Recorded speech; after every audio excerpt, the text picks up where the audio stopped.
ونصلي ونسلم على سيدنا محمد سيد أهل السيادة وعلى آله وأصحابه السادات القادة أما بعد. أيها المحترمون، para habaib, para masyayikh, para kiai, para tuan guru,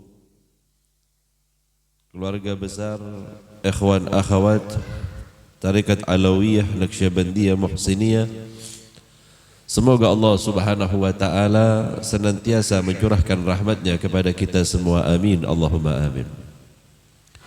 Alhamdulillah, di malam ini Allah Subhanahu wa taala berikan kesempatan kepada kita untuk banyak melakukan kebaikan demi kebaikan, mendengarkan ayat Al-Quran, bersalawat kepada baginda Rasul sallallahu alaihi wasallam, dan tidaklah kita berkumpul kecuali untuk sama-sama mendekatkan diri kita kepada Allah Subhanahu wa taala. Semoga Allah Subhanahu wa taala senantiasa memudahkan bagi kita untuk melakukan amal ibadah, sehingganya amal ibadah kita mendapatkan keridhaan Allah, amin Allahumma amin. Salawat dan salam atas baginda Rasul sallallahu alaihi wasallam, satu-satunya manusia yang kemudian oleh Allah Subhanahu wa taala diberikan keutamaan yang tak dimiliki oleh mereka para nabi-nabi yang datang sebelumnya. Peristiwa Isra dan Mi'raj yang Allah berikan kepada baginda Rasul sebagai sebuah keutamaan yang sehingganya keutamaan itu dimiliki oleh kita sebagai umat baginda Rasul sallallahu alaihi wasallam. Salawat dan salam juga atas para sahabat baginda Rasul, keluarga baginda Rasul, tabi'in tabi'in tabi'in wa alaina ma'ahum wa fihim birahmatika ya arhamar rahimin, amin. Hadirin hadirat, ikhwan akhwat yang dimuliakan oleh Allah, kita berada di bulan yang disebut sebagai bulan yang diharamkan oleh Allah, satu-satunya bulan yang disebut dengan sebutan Syahrullahil Haram. Bulan ini disandarkan kepada Allah. Jika bulan ini disandarkan kepada Allah, maka bulan ini adalah bulan yang langsung oleh Allah Subhanahu wa taala Allah memberikan perhatian sedemikian sempurnanya kepada setiap hambanya, sehingganya disebut sebagai Syahrullahil Haram, bulan Allah yang mulia. Maka Allah Subhanahu wa taala meletakkan keagungannya, Allah meletakkan segala kasih sayangnya di bulan ini yang tak ada di bulan-bulan yang lain. Saking banyaknya yang Allah Subhanahu wa taala berikan di bulan ini. Banyak riwayat di dalam kitab baginda Rasul sallallahu alaihi wasallam pernah ditanyakan oleh para sahabat, "Ya Rasulullah," kata para sahabat kepada baginda Rasul, "Lima sumya Rajab?" Mengapa kemudian bulan ini oleh Allah diberi nama dengan sebutan Rajab? Ingat, penamaan bulan itu di dalam Al-Quran disebutkan oleh Allah, "Inna iddatash syuhur indallahi itsna asyara syahran." Sesungguhnya iddatash syuhur, hitungan bulan di sisi Allah itu ada 12. Jauh sebelum manusia memberikan nama kepada bulan-bulan ini, Allah sudah memberikan namanya. Jauh sebelum manusia kemudian membuat hitungan yang disebut dengan Masehi, sudah Allah Subhanahu wa taala tentukan nama bulan. Allah Subhanahu wa taala mengikat manusia, Allah mengikat manusia di dalam yang namanya waktu. Di dalam waktu itu Allah Subhanahu wa taala mengikat manusia dengan yang namanya hari. Allah mengikat manusia dengan yang namanya siang dan malam. Allah mengikat manusia dengan namanya yang seminggu, sebulan, setahun. Sehingganya kita kadang dikatakan umur berapa, Sun? Kenapa? Karena kita diikat oleh waktu dan tak bisa lari darinya. Itu sebab suatu ketika bertanyalah para sahabat kepada baginda Rasul sallallahu alaihi wasallam, "Ya Rasulullah, lima sumya Rajab?" Mengapa dinamakan Rajab ya Rasulullah? Apa kata baginda Rasul sallallahu alaihi wasallam?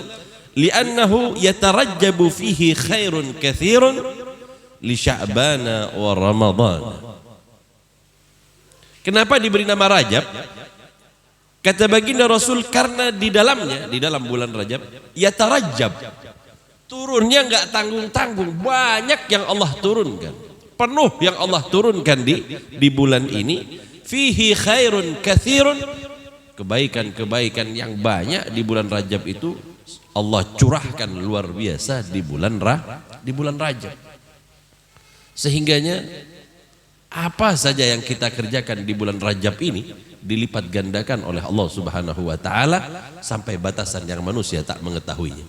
Sehingganya seandainya kita benar-benar melakukan ibadah di bulan Rajab ini karena Allah Subhanahu wa taala, sekali saja bisa jadi ia akan mengalahkan peribadatan yang dilakukan oleh manusia-manusia yang datang sebelum kita. Manusia sebelum kita dikasih umur panjang, Pak. Manusia sebelum kita umurnya minim ratusan tahun, sedangkan kita hitungannya di bawah 100 saja. Lalu bagaimana mungkin kita bisa mengalahkan mereka ketika mereka memiliki usia ribuan tahun yang dibentang oleh Allah untuk mereka? Sedangkan kita adalah umat yang paling terakhir, sudahlah postur tubuh paling kecil. Bukan cuma itu saja, tetapi kita juga adalah umat yang paling pendek umurnya. Enggak begitu jauh dari zaman baginda Rasul.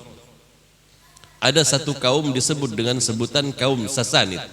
Namanya Sasanid. Mereka mendiami tepian dari sungai Nil yang berada di Mesir. Tidak ada satupun di antara mereka yang mati umurnya itu 200, enggak ada. Rata-rata di atas 200. Itu beberapa ratus tahun saja sebelum baginda Rasul sallallahu alaihi wasallam. Kalau yang kita mana? 100 tahun lebih sedikit di kampung kita ya 1-2 orang aja. Kalau yang 40 pasaran. 60 kebanyakan. Berarti memang kita dipersiapkan untuk umat yang terakhir yang umurnya pendek. Itu sebab Allah Subhanahu wa taala berikan kita keagungan di dalam bulan-bulan itu. Seandainya di bulan-bulan itu kita maksimalkan betul ibadah kita, demi Allah, mereka yang berusia ribuan tahun akan merasa iri kepada kita dengan adanya bulan Rajab, dengan datangnya bulan Sya'ban nantinya, dan datangnya bulan Ramadan. 3 bulan ini saja umpamanya kita maksimalkan betul, demi Allah umur 2000 tahun nggak ada apa-apanya dibanding dengan umur kita. Ini karena baginda Rasul sallallahu alaihi wasallam. Kalau nggak ada bulan Rajab, Pak, kalau nggak ada Sya'ban, kalau nggak ada bulan-bulan Allah, rasanya kita adalah umat yang terakhir yang betul-betul rugi betul. Karena apa? Tak ada keistimewaan sama sekali kepada kita, sehingganya kita tak akan mampu mengalahkan umat-umat yang terdahulu, apalagi umat dari Nabi Allah Nuh alaihi salam yang umurnya ribuan tahun.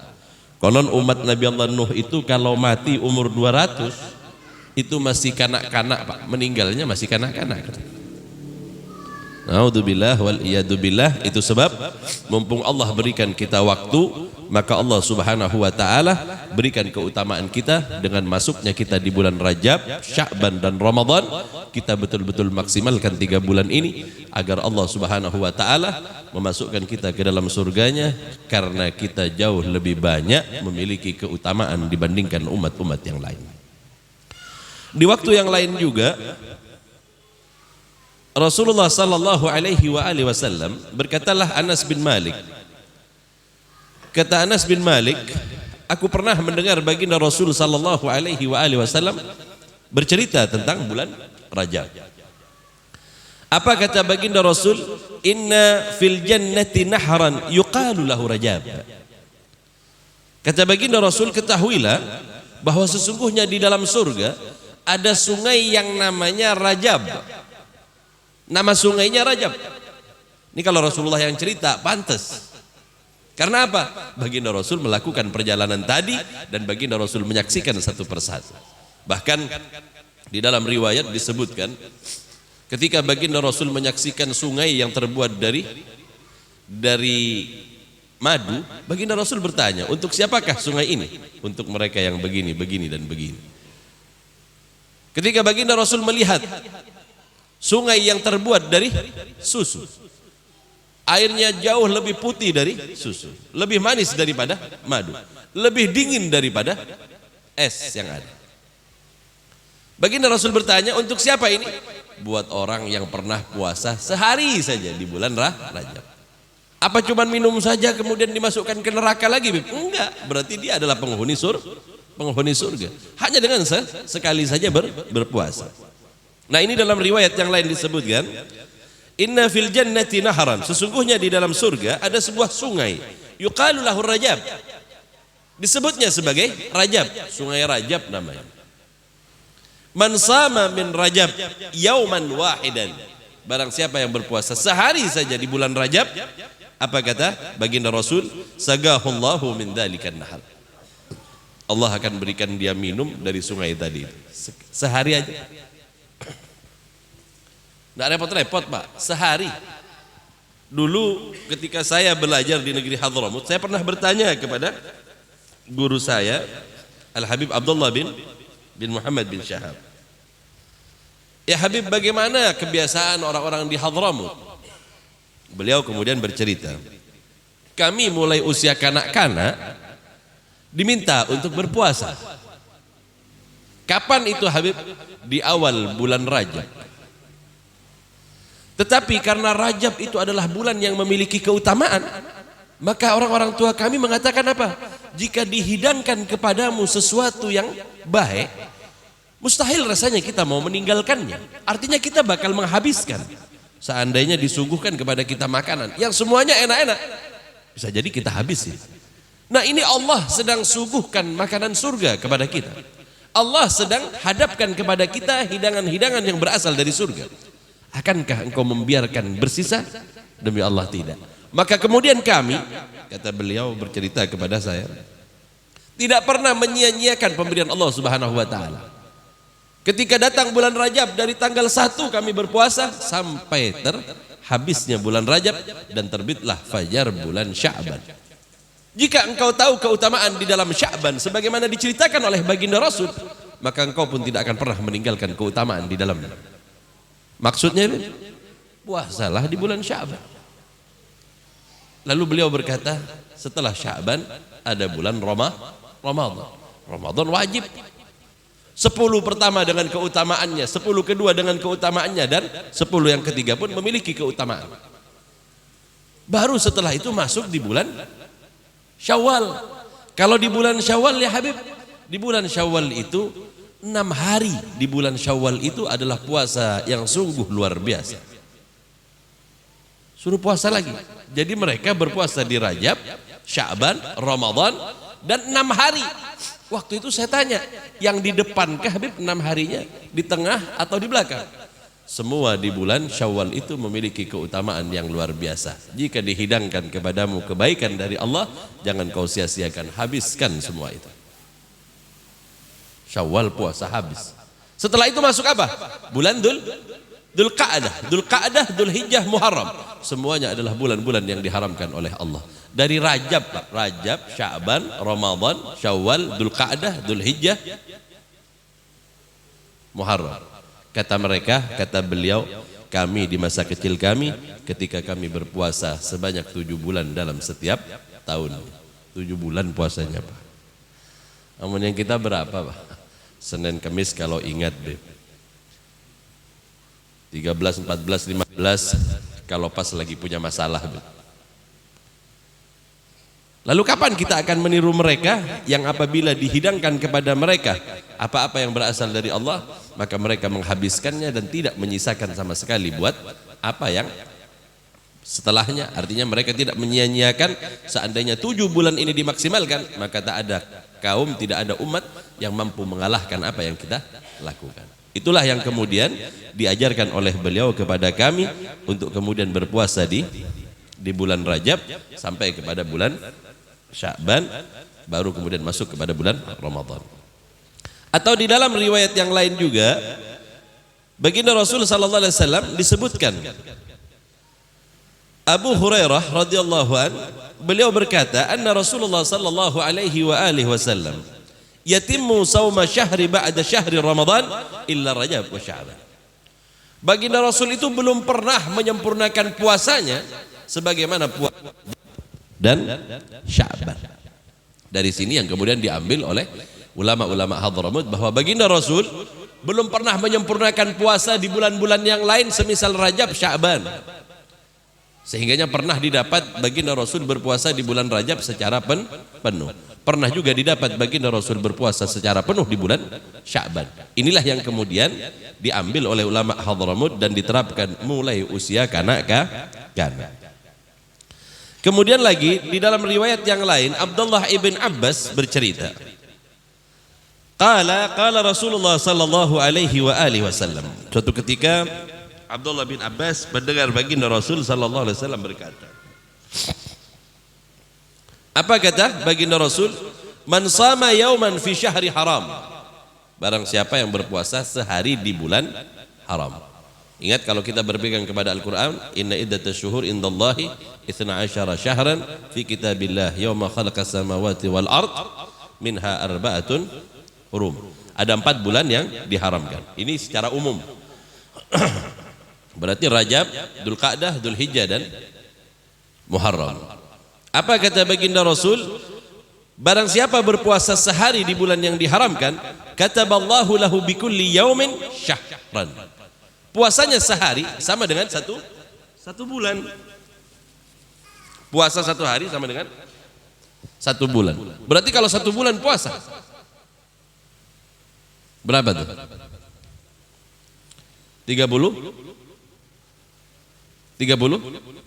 bulan. 30 bulan itu berapa tahun, Pak? 2 tahun setengah.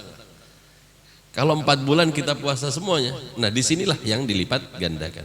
Bahkan di dalam riwayat yang lain, puasa sehari sama dengan 60 tahun. Di dalam ada riwayat yang menyebutkan 60 tahun. Nah kalau kita puasa sebulan penuh, kalau 1 harinya sama dengan 60 tahun, sudah selesai. Sama dengan 1.800. Kalau 1.800 gampang kita ngalahkan umat dari Nabi Allah Nuh alaihissalam. Ini keutamaan yang Allah berikan. Makanya kita umat yang terakhir dengan keutamaan yang luar biasa yang dibawa oleh baginda Rasul sallallahu alaihi wasallam. Belum lagi ibadah-ibadah yang lain. Ini di dalam sebuah riwayat. Kemudian ada lagi riwayat lagi, man ahya lailatal rajab. Barang siapa yang menghidupkan malam 1 Rajab, kemarin sudah lewat. Wa shama yaumaha at'amahu Allahu min thimaril jannah. Jika seseorang berpuasa di awal Rajab, 1 hari di awal masuknya Rajab, apa yang Allah berikan kepadanya? Allah akan memberikan makanan kepadanya dari makanan surga. Riwayat menyebutkan beberapa orang di antara para ulama pernah membuktikan sesaat sebelum mereka meninggal dunia, Allah Subhanahu wa taala kemudian apa? Berikan kepadanya makanan surga sehingganya mereka telah makan makanan surga sebelum mereka masuk ke dalam surganya Allah Subhanahu wa taala. Itu nanti di surga atau di mana, Bib? Ulama menyebutkan ada sebagian di antara mereka yang Allah beri makanan itu sesaat sebelum dia menghadap kepada Allah Subhanahu wa taala, dia telah diberikan surganya sebelum ia masuk ke dalam surganya. Ia telah diberikan makanan dari surga oleh Allah Subhanahu wa taala sebelum ia diletakkan oleh Allah Subhanahu wa taala di dalam surganya. Apalagi wa kasahu min hudril jannah, dan Allah memberikan pakaian kepadanya, pakaian yang berasal dari surga. Konon pakaian orang surga itu emas. Pakaiannya adalah emas. Makanya dalam hadis itu hadani haramani ala ummatir rijal, ala ummatil rijal. 2 hal yang tidak boleh dipakai oleh laki-laki. Apa itu? Dzahab wal harir. Emas dan sutra. Itu untuk orang laki-laki nggak boleh. Kalau kalian telah memakainya di dunia, Allah haramkan pakaian itu nanti di akhir. Itu sebab laki-laki nggak boleh pakai emas, nggak boleh juga pakai yang namanya sutra. Kalau cuma dijadikan hiasan pada baju beb, variasi di baju beb, tidak boleh lebih dari 4 jari lebarnya. Dalam fikih kita, di dalam fikih kita biasanya dibuat untuk kera baju atau dibuat variasi pada pakaian. Itu nggak apa-apa kalau yang begitu, asal tidak lebih dari 4 lebarnya, tidak lebih dari 4 jari. Nah, itu di dalam fikih kita.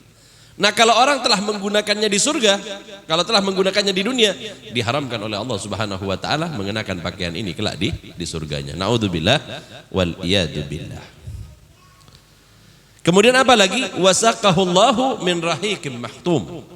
Allah Subhanahu wa taala akan berikan orang tadi itu minum di telaga yang disebut dengan Rahiq al-Mahtum. Nama sebuah tempat di mana tempat ini adalah tempat Allah Subhanahu wa taala meletakkan segala kenikmatan di dalam kenikmatan surga, Allah tempatkan di tempat ini. Kecuali orang tidak akan mendapatkan hal itu, tidak akan mendapatkan apa yang Allah janjikan ketika dia berpuasa di malam 1 Rajab. Itu ada 3 orang yang enggak dapat. Walaupun dia berpuasa, dia enggak dapat. Apa itu yang pertama? Man qatala nafsan. Orang yang membunuh orang lain. Pahalanya ketika dia berpuasa kemudian dia membunuh orang ini, Allah tidak menjanjikan baginya balasan yang telah disebutkan tadi. Yang kedua apa? Au sami'a mustaghitsan yastaghitsu billahi bilailin aw nahar ya ghautha billahi falam yaghith. Orang yang meminta kepada kita dan memintanya tadi itu dengan apa? Meminta pertolongan kepada Allah Subhanahu wa taala, dan seharusnya kita menolongnya tetapi kita tidak menolong orang yang telah meminta kepada kita tadi. Orang yang seperti ini juga tidak mendapatkan apa-apa dari puasanya sebagaimana telah dijanjikan oleh Allah. Jika seseorang telah minta kepada kita, maka wajib bagi kita untuk memberi. Itu sebab di bulan Rajab ini kalau bisa Pak, kalau bisa sedekah kita lancarkan, berikan mereka yang memerlukan.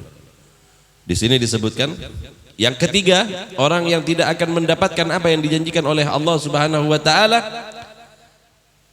Apa itu? Ausyaka ilaihi akhahu, datang kepadanya salah seorang keluarganya, salah seorang saudaranya, hajatan falam yufarrij anhu. Dia minta tolong kepada kita, tetapi kita tidak bisa membantunya. Padahal kita bisa, tapi kita tidak membantunya. Maka orang ini pun tidak mendapatkan apa yang dijanjikan oleh Allah Subhanahu wa taala. Yo, kalau kebanyakan yang mau dipinjemin Beb, nggak berani juga Beb.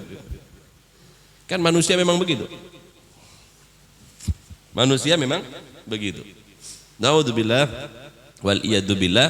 Maka ketiga orang ini tidak mendapatkan apa-apa dari Allah Subhanahu wa ta'ala. Hadirin yang dimuliakan oleh Allah, juga di dalam banyak riwayat baginda Rasul sallallahu alaihi wa alihi wasallam pernah bercerita kepada kita tentang malaikat Jibril yang datang kepada baginda Rasul sallallahu alaihi wa alihi wasallam. Ketika terjadi perang Mu'tah, di perang Mu'tah itu baginda Rasul sallallahu alaihi wa alihi wasallam telah dekat pemberitahuan Allah Subhanahu wa taala kepada baginda Rasul sallallahu alaihi wasallam. Di dalam perjalanan Isra Mi'raj baginda Rasul mengetahui pasti kapan ia harus kembali kepada Allah. Baginda Rasul tahu persis kapan harusnya baginda Rasul kembali kepada Allah. Itu sebab ketika perang Mu'tah terjadi, baginda Rasul sedang duduk bersama malaikat Jibril alaihissalam. Saling pandang memandang mereka karena mereka sama-sama tahu rahasia Allah Subhanahu wa taala. Bahwa perang Mu'tah adalah perang yang paling akhir yang dilakukan oleh baginda Rasul sebelum baginda Rasul kembali kepada Allah. Jadi baginda Rasul tahu umurnya kapan harus kembali kepada Allah. Di mana baginda Rasul tahu? Di malam Isra dan Mi'raj. Itu sebab tak kala perang Mu'tah, malaikat Jibril menemani baginda Rasul, satu-satunya makhluk yang mengetahui dan melihat bersama bagaimana perjalanan baginda Rasul sallallahu alaihi wa alihi wasallam. Maka kemudian baginda Rasul bertanya, "Ya Jibril, hal tanzilu ba'di?" Kata baginda Rasul, "Wahai Jibril, apakah sepeninggalku nanti engkau masih akan turun ke muka bumi ini?" Kira-kira kalau Rasulullah nanya begini kan kita paham lah. Sepeninggalku nantinya, apa ente masih mau turun lagi ke bumi ini? Dalam riwayat diceritakan malaikat Jibril itu enggak betah Pak tinggal di langit yang ketujuh semenjak baginda Rasul sallallahu alaihi wasallam diwujudkan oleh Allah Subhanahu wa taala di muka bumi dalam jasad, dalam bentuk jasadnya. Sejak saat itu malaikat Jibril nggak pernah betah. Bagaimana mungkin aku akan meninggalkan baginda Rasul, karena baginda Rasul adalah letak keridhaan Allah. Nggak pernah sama sekali.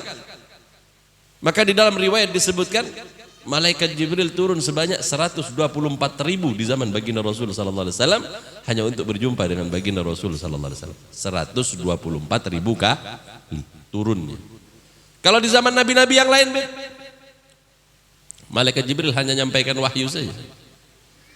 Jadi sepeninggal baginda Rasul kan sudah nggak ada kenabian, lalu apa kerjaan malaikat Jibril? Apa kemudian dia nganggur sambil ngopi begitu? A'udzubillah waliyadzubillah. Pekerjaan malaikat itu dari awal apa? Di dalam Al-Quran ketika Allah Subhanahu wa ta'ala menciptakan makhluk, ataj'alu fiha ma yufsidu fiha wa yusfikud dima. Kalau terakhirnya itu wa nahnu nusabbihuka wa nuqaddisu lak. Kami yang senantiasa menyucikan namamu, menyebut Allah Subhanahu wa ta'ala dengan sebutan ya Kudus. Senantiasa mereka berzikir kepada Allah, itu tugas awal dari malaikat. Sedangkan malaikat Jibril, selain dia memiliki tugas sebagaimana malaikat-malaikat yang lain, dia juga memiliki tugas untuk menyampaikan wahyu. Sepeninggal baginda Rasul, tugas utamanya ada. Jadi bertanyalah Rasulullah, ya Jibril, hal tanzilu ba'di? Apakah setelah aku nantinya meninggal, engkau akan turun ke muka bumi ini? Karena kenabian sudah nggak ada. Apa jawab malaikat Jibril? Qala na'am ya Rasulullah. Ya Rasulullah. Saya masih turun. Saya masih turun. Na'am ya Rasulullah, anzilu asyrata marrat. Aku akan turun 10 kali lagi. Sepeninggalmu nanti, aku masih akan turun ke muka bumi sebanyak 10 kali. Tetapi turunku ya Rasulullah ada tujuannya. Apa itu? Arfa'u asyra jawahir minal ard. Aku akan mengangkat 10 perkara di muka bumi. Aku akan angkat 10 perkara yang ada di muka bumi. Kemudian baginda Rasul bertanya, wa ma tarfa ya Jibril? Apa yang akan engkau angkat dari umat ini wahai Jibril? 10 hal itu apa wahai Jibril?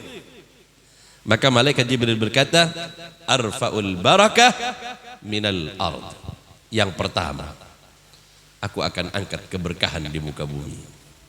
Keberkahan di muka bumi. Perlahan-lahan memang mulai kurang berkah kita. Kalau kita melihat orang tua kita dulu, mereka menanam padi 7 sampai 8 bulan lah kalau yang dulu tuh. Tapi untuk setahun cukup aja. Sekarang 3 kali Pak, nggak ada cukup-cukupnya. Naudzubillah wal iyadzubillah. Ini tanda keberkahan itu telah diangkat oleh malaikat Jibril. Apalagi keberkahan lain yang diangkat Habib? Banyak. Di antaranya juga malaikat Jibril alaihissalam mengatakan, arfa'u min qulubil khalq ar-rahmah. Akan aku angkat kasih sayang di antara manusia. Sehingganya di akhir zaman nantinya manusia tak lagi memikirkan. Walaupun sesama manusia mereka membiarkan begitu saja.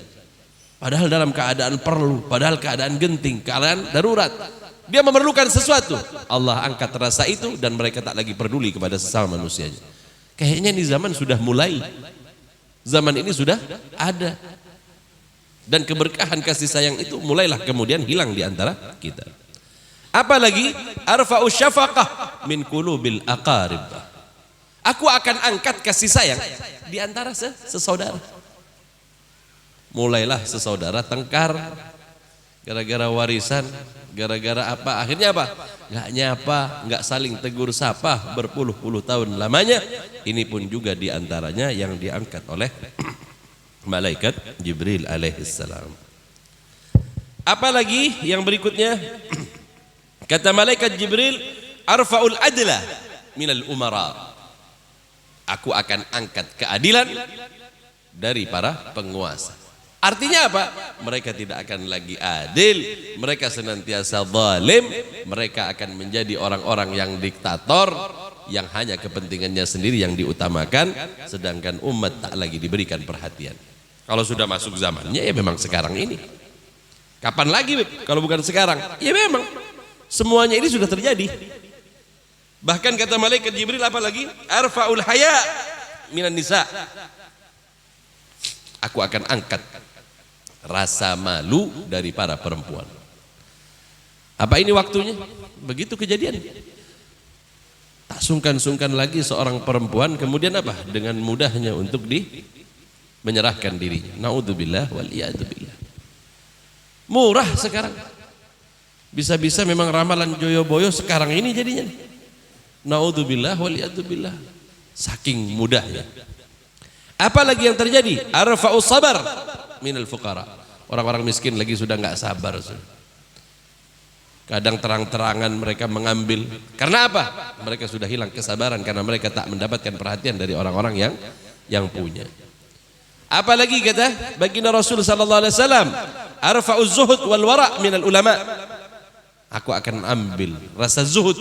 Para ulamanya malah yang ngumpulin harta. Para ulamanya yang kemudian mendukung partai-partai hanya untuk mengambil kepentingan pribadi. Naudzubillah wal iyadzubillah. Arfahus sakha minal aghniya. Akan aku cabut, akan aku ambil kedermawanan mereka orang-orang yang kaya. Orang kaya juga enggak mau dermawan lagi, sudah mulai hilang. Kemudian arfaul Quran wa arfaul iman. Al-Quran akan diangkat. Apa akan diangkat hilang begitu saja? Sebagian ulama menyebutkan demikian, sebagian lagi menyebutkan Al-Quran tak lagi dibaca. Apalagi yang berikutnya? Yang terakhir, keimanan mereka tak berguna, keimanan mereka sama sekali tak ada manfaatnya. Gampang dan bisa berubah kapan saja. Naudzubillah wal iyadzubillah. Mumpung kita masih memiliki semuanya, mumpung kita masih Allah berikan kepada kita keutamaan karena baginda Rasul, maka di waktu yang sempit ini, di waktu yang singkat ini, kita hidup di muka bumi ini, semoga Allah mudahkan segalanya bagi kita. Semoga Allah tidak angkat bagi kita keberkahan selagi kita masih bersalawat, selagi kita masih beristighfar kepada Allah Subhanahu wa taala. Itu sebab kesempatan yang ada, waktu yang ada, mumpung kita di bulan yang diharamkan oleh Allah, bulan yang memiliki keutamaan, semoga Allah mudahkan bagi kita segalanya, sehingganya jika Allah mudahkan bagi kita, kita bisa mengalahkan umat yang terdahulu dan kita akan bersama dengan baginda Rasul sallallahu alaihi wasallam. Hadirin hadirat yang dimuliakan oleh Allah, masih banyak lagi yang belum saya ceritakan di dalam kitab ini, karena sesungguhnya segala sesuatu yang berasal dari Rasulullah adalah pengetahuan yang tidak ada habis-habisnya. Semoga Allah tuangkan juga kepada kita pengetahuan yang kemudian mendatangkan keimanan kepada kita, kepercayaan di dalam hati kita, sebagaimana baginda Rasul telah melihat di dalam malam Isra dan Mi'raj. Amin, amin ya rabbal alamin. Ini yang bisa saya sampaikan. Kurang lebihnya mohon maaf yang sebesar-besarnya. Wabillahi taufiq wal hidayah, wal ridha wal inayah. Wassalamualaikum warahmatullahi wabarakatuh.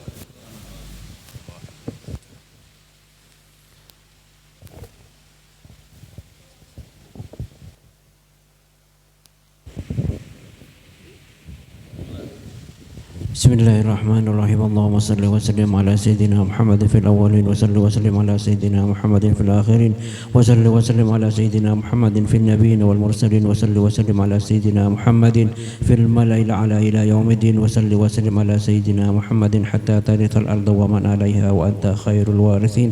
Allahumma qulna wal muslimin minas saghawati ila sa'adah wa minan nari ila al jannah wa minal 'adabi ila al rahmah wa minad dunubi ila al maghfirah wa minal isati ila الإحسان ومن الخوف إلى الأمان ومن الفقر إلى الغنى ومن الذل إلى العز ومن الإهانة إلى الكرامة ومن الضيق إلى السعة ومن الشر إلى الخير ومن العسر إلى اليسر ومن الإدبار إلى الإقبال ومن السقم إلى الصحة ومن السخط إلى الرضا برحمتك يا أرحم الراحمين. اللهم بارك لنا في رجب وشعبان وبلغنا رمضان. اللهم بارك لنا في رجب وشعبان وبلغنا رمضان. اللهم بارك لنا في رجب وشعبان وبلغنا رمضان. ربنا آتنا في الدنيا حسنة وفي الآخرة حسنة وقنا عذاب النار. وصلى الله على سيدنا محمد وعلى آله وصحبه وسلم والحمد لله رب العالمين. بسر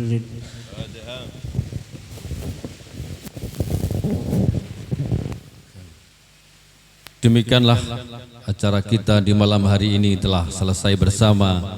Mudah-mudahan kita semuanya mendapatkan curahan rahmat dari Allah Subhanahu wa taala. Terima kasih atas segala perhatian. Mohon maaf atas segala kekurangan. Kita tutup dengan ucapan alhamdulillah. Alhamdulillahirabbil alamin. Billahi taufik wal hidayah wa ridha wal inayah. Assalamualaikum warahmatullahi wabarakatuh.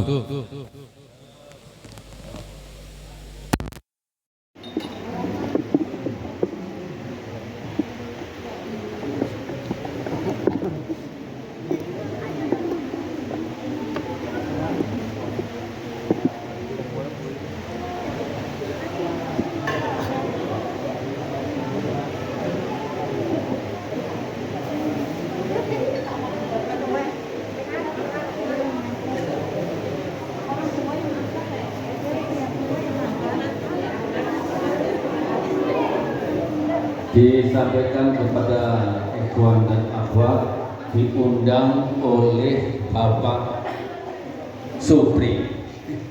Acara resepsi besok tanggal 12 Februari 2022 di rumah beliau di Golep. Sekali lagi kita semua diundang oleh Bapak Supri dalam acara resepsi putri beliau besok mulai pukul 09.00. Terima kasih.